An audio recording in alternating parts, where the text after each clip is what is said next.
Hello everyone, welcome back to the Two-Line Pass. I want to take a look at a couple elements of Matvei Michkov's mental game. As always, this isn't a highlight reel.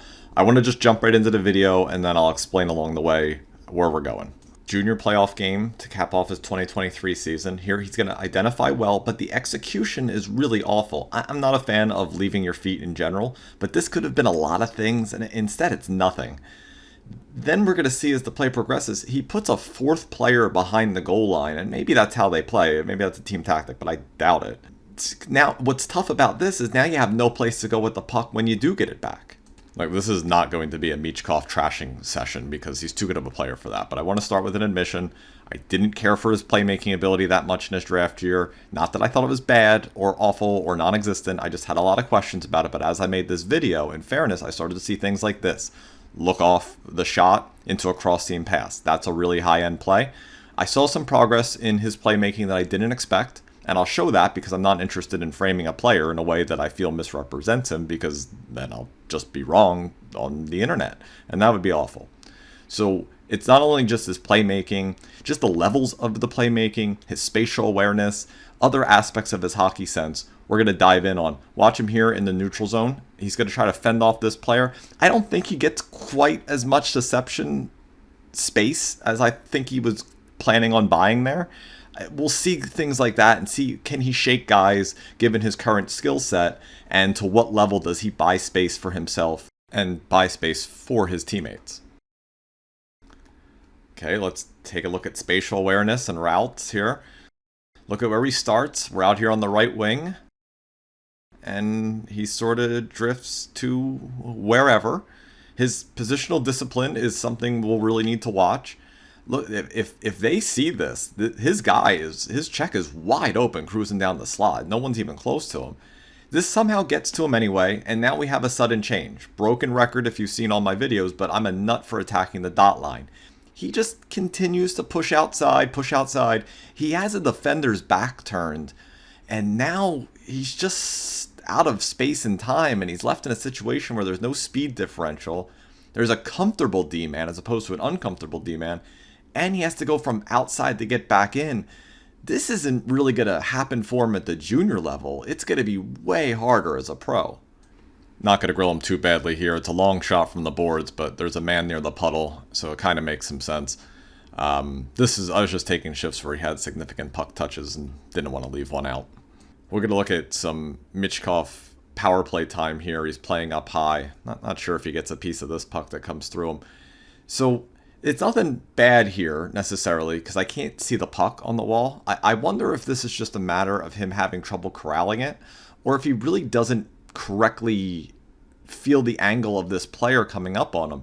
Because without this player coming at him straight on, this deception maneuver, this process here, doesn't make a lot of sense. He sort of almost does it in the reverse order, which ends up working out anyway, but it's not clean, right? The whole idea, if the player's coming at you from that angle, is you want to back him off into going back to the point, then going forward, take him off your passing line, and then you go back to the point with it. But he sort of invites him back and then fiddles around with it and then goes back up the wall. And I kind of wonder if maybe it's just a case where the puck just got jammed up down there. So I really like this pass here off the face-off. He's going to get a backhand pass right into the slot. It's right on the money, sets up a good shot. Now that's important to me because it shows some pre-pass recognition, right? It's one thing to have a puck and handle it and then make a pass. It's another to gather your read before you make the pass, before you make the catch even. We're going to see this play continues. They're going to get all jammed up on the line here. I thought about breaking that down, but I think it would just be nitpicky because, Michkov has to think that there might be a kick out there. Oh, good. I was wondering if we could cut to a live shot of the fans while play is transitioning up the ice. That's good. But that's a key part. And you can see here, there's another hit thrown by Michkov there. When he's dialed in, when he's engaged, he can actually develop quite a little bee in his bonnet. And we're going to show later on in the Philadelphia clips that he actually has surprisingly good balance for what his wheels are, which aren't bad, but he can battle in there when he wants to. Alright, so here we go off the face-off. And he's right on top of another player here. I get he wants the puck all the time, and there's probably nobody better in this league to have it than him, but it's rare to see two guys holding hands going up the ice at a higher level. It just, as the winger, I'm surprised that it's him that's on the inside there. Anyway, remember last shift where he was battling near the net? He came in on the forecheck through a hit? Not so much on this one. Not asking for a big defensive effort, but we can pretend a little better than that back check in a series where you're already down 2-0. Alright, so it's at this point where I started to second guess making this video at all, though. This isn't the most accurate pass I've ever seen. This player needs just a bit more room to skate into it, but I'm not looking for perfection. I want to see process. I want to see the decision making. If we have that, we can build the skill up, especially with this player. I will say he didn't flunk out on much analytically in his draft year, but slot pass accuracy was a big red mark, actually. Not sure if that carried into his D+1 year or not, but regardless, this shows promise because he takes some ice and it's cross net line. A lot of his assist sample is with adjacent lane, smaller area plays, or fakes off of a shot, like a shot pass. If we can find this sort of playmaking in his game consistently, maybe we really do have signs of a real balanced attacker here. And then he comes back and maybe I spoke a little too soon. Alright, which point man are we going to here? Alright, we definitely should hook it back to this point man here on the near side. And it's got to go somewhere. Nothing. And it's Ivan Demidov, I think, that eats his lunch here and starts a break the other way. Just not quite the hole you'd expect an elite playmaker to dig himself into, right? Here we go again on the exit. It's a long time. It's almost pizza territory there. Pretty close. It ends up working itself out. And then he's going to get it here in the neutral zone and then just does his best Jason Blake impression to put as many people offside as he can. SKA is going to score a 3-1 goal here with not a lot of time left. So they put Michkov out there. Let's see what he comes up with in response to the goal. Here we go, in on the forecheck coming up.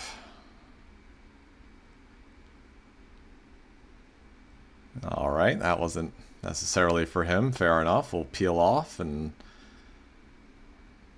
Alright, we'll just coast into this gingerly. Alright, I'll make a play here with the bracket on the puck. No. Don't think so. Eventually, he'll come back defensively. Here I am. Cover my point man. Not a chance.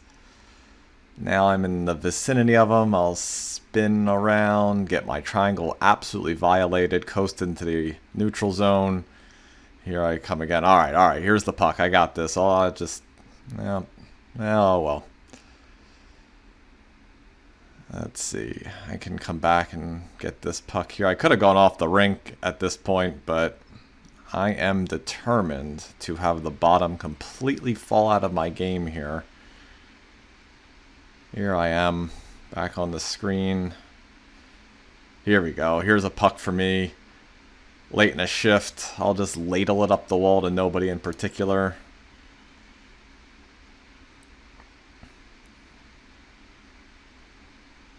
All right. Blue's gonna get a change while this is going on. This is a catastrophe. All right. The SKA comes back down and scores immediately after that, and it just gets worse from there. They end up winning the game 7-1. Obviously, Michkov's batteries are running a little low, it seemed like, towards the end. So let's see if we can get a palate cleanse from those last 3 junior shifts and see what he looks like in Philadelphia. Alright, so right off the bat, we're still missing the positional integrity piece as he leaks all the way over to the other wing, and then he puts himself in a spot where he won't likely get the puck and will likely get beat to it. He's going to come back into the play, and he makes a nice diagonal exit. It's a good concept of a pass. It's good execution. I'll take that all day. That's great. And then as the puck transitions back the other way, again, here's that drift game. He's setting up nicely for a deeper left wing lock, maybe right wing lock here. But what's the mental process here? Like, he's around, right? He's around the area where players might be, but does he know what to do? Is he identifying threats legitimately? with the intent of neutralizing them. This looks more like I'm like a going through the motions act to me. And then, tough to put the puck down with your chest and puck exposed there, but that's maybe more of an experience thing than anything else. Again, nothing here is the end of the world. We're just looking for little clues about the progress of where some aspects of his game are from his draft year to his draft +1, and now as he transitions into being an NHLer. I'm going to truncate this next shift a little bit because not a lot happens on the backside of it, but I wanted to highlight a positive thing that probably went down as a giveaway, even though it was pretty good. And then we're going to see him protect the puck here a little bit, and then he's going to make this backhand pass into the slot. And at first I was thinking, well, all right, maybe here comes that slot pass accuracy thing cropping up again. I think this is pretty much on the money. And whoever 48 is, that Morgan Frost, it just doesn't appear ready for it. But I think that's a good concept of a pass. And we'll see another one right here. Simple diagonal play, but he takes ice and he sets up the man coming with speed with a nice entry. I'll probably get my coaching card revoked here, and I'm certainly not John Tortorella. I don't need everybody to finish hits after the puck is gone, and everyone needs to be this Selke winner that's diving all over the floor. I need this guy to score 40 goals. I think he has the shot to do it, or at least push pretty close to that. But to score 40, you need pucks. Hanging out on the outside and then not really batting an eyelash at whoever player 15 is here in a contested puck situation. The thing we're going to have to figure out pretty quick here is he not getting loose pucks because of compete, or is he not getting loose pucks because he doesn't anticipate the movement fast enough? So that'll be something that we'll need to track in terms of his progress. He's going to come back here on this shift, and he creates this lane single-handedly. The stop-up creates the lane. It's a wonderful diagonal pass. He's going to keep the play alive down low, and it's going to lead to a jam goal. So, it's you come back from one shift where it's like, I'm not sure, and then he goes and delivers exactly what you'd hope he would. Again, little stuff, but if we're talking about a really, really high-end elite prospect that is dual threat and all this kind of stuff, there's a bar, there's a threshold you have to cross. One thing I don't see a lot of is one-touch playmaking in his game, and here's a pretty good example of a chance to do so. He opts to sort of muck around with this puck in a one-on-one situation here when they're on the power play. Instead of getting a quick puck movement, maybe a one-touch play here might have made more sense. Get some more power play time here for Michkov. Again, a little chummy with somebody else on his team here as they work to get set up, but maybe that's not him. So he's going to get this puck here in the corner, and I love the way that he withstands contact. He's not a big guy, and he's not very explosive from a skating perspective, but look at how he sort of stays on message here, even though he takes contact. I don't know who 45 is, based on the number, probably not an NHL player, but no matter. It's not like Michkov has 100 games in the league either. So I'm going to touch more on that and his body mechanics in just a second. All right, next preseason game here against Boston. He's on the receiving end of a slightly inaccurate long diagonal pass. Tries to make the best of it. He gets filled in a little bit along the boards. That's okay. We're going to come back here in the neutral zone. He's got to pick up this loose puck. Now, here we go. This is good. Now, he uses the screen inside here.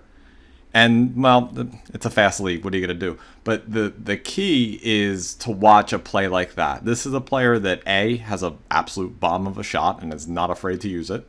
And B, or two, whichever I started with, he plays a lot from the outside and tries to get back in. And he doesn't have the most explosive skating I've seen. So it's important that he uses what's around him and he takes good routes and he has good timing if he wants to unleash that shot. So that's going to be one of the plays that we just watched the progression. I don't care that that one didn't work, right? But the concept is good. The timing of it was pretty much there. And then we'll see in the coming games how much more adaptable he's going to get to that level of pressure, the angles that pressure comes from. Now he comes right back here. This is an excellent play. I love that. That may be the best pass of the whole video. Into the dot. You can see here the mechanics coming back. The stride is a little short, but it's mechanically good. And maybe as in time, as he strengthens, maybe he'll add an element of speed to it. Not sure about the burst necessarily, but we'll see what happens. He's agile though. Like he slides around. He has some automatic puck protection to him. which is really nice to see too. He can widen out his stance, like right there. You can kind of see him widen out, and just he's ready to protect the puck at a moment's notice, which is great. So let's see here. He's going to work his way towards the net.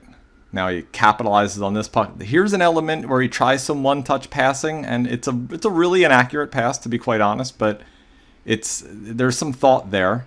All right, so we'll do one more clip where I feel like maybe there's a maturity issue, or hope that it's only a maturity issue, and then we'll end on a positive note, because there's plenty of positives, but you don't need me for highlights. There's plenty of highlights out there on this. He's a highlight reel machine. So here we're going to get it down low on the power play. Truly elite playmaker, truly a balanced attacker. Is he looking to do whatever this is? Is he going to go for a Michigan? I don't know what's going to happen here. And then he compounds the problem and throws the puck out the center because he's just not ready with the next step in the process. Like, what's the contingency plan? And that's one of the things, you see it sometimes, and it kind of comes and goes with him, is how adaptive is he from a mental processor perspective? How adaptive is he in traffic?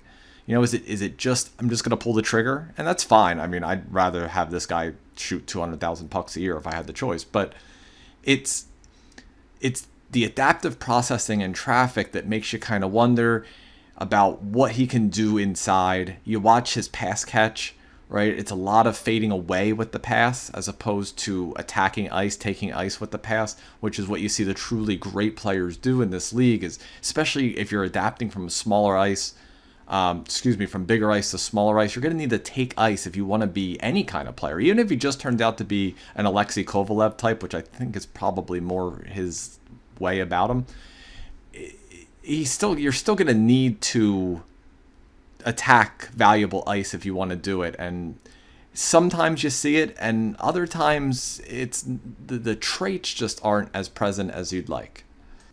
But he shows flashes of traits that you like, and then also he plays some unexpected cards. One thing that's really unique here, he's got to turn this loose puck battle into a really fruitful pass that leads to a one-touch into the middle. That's a really good play. But watch him here deal with contact, right? And I talked about how he doesn't have a ton of pop to his stride, and I do believe that. Not that he's a bad skater. I don't want to give that impression. But mechanically, he's good, and he kind of proves the mechanics of it here in a way, because a player that has bad mechanics usually has bad contact balance. But watch him just kind of bounce off these, and he stays in control of the puck. Like, he's not rattled by it. He's not distracted by it. He plays right through it. So he has some, for being sub 6 foot, has some puck protection ability that you really like. So that creates an element that's really, really interesting for a player of this type that you don't normally expect. Some guys take those bumps and they're it's a yard sale. So he's got that going for him, which is really unique, especially considering how young he is and what level he was coming from.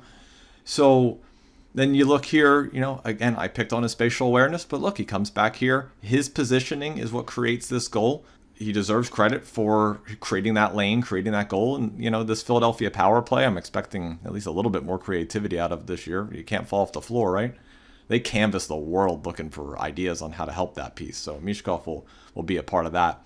The thing, and here's where I'm going to, I guess this will be upsetting. And I know the hype train is out there, but I see some folks online talking about, he's a playmaker like Claude Giroux levels of. I don't think it's even close. Like, Giroux was a smaller guy and not the most fleet of foot. I got that. But that's where the similarities kind of end for me. Giroux was 3 steps ahead of almost everybody on the rink, right? Like, if his hockey sense was elite. Like, we're talking 8.5 out of 9, right? Like, it's way up there. For Michkov, more like, 6.5, 7 out of 9. Not dumb, but I think Giroux was a couple full tiers ahead of him.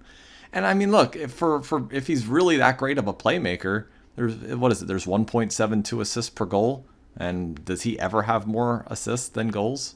Right? Like, it's always pretty close, or it's in goal favor. Like, I don't mean to be reductive like that, but that's what the numbers in the tape kind of match up here, where there's sometimes good small area stuff that happens.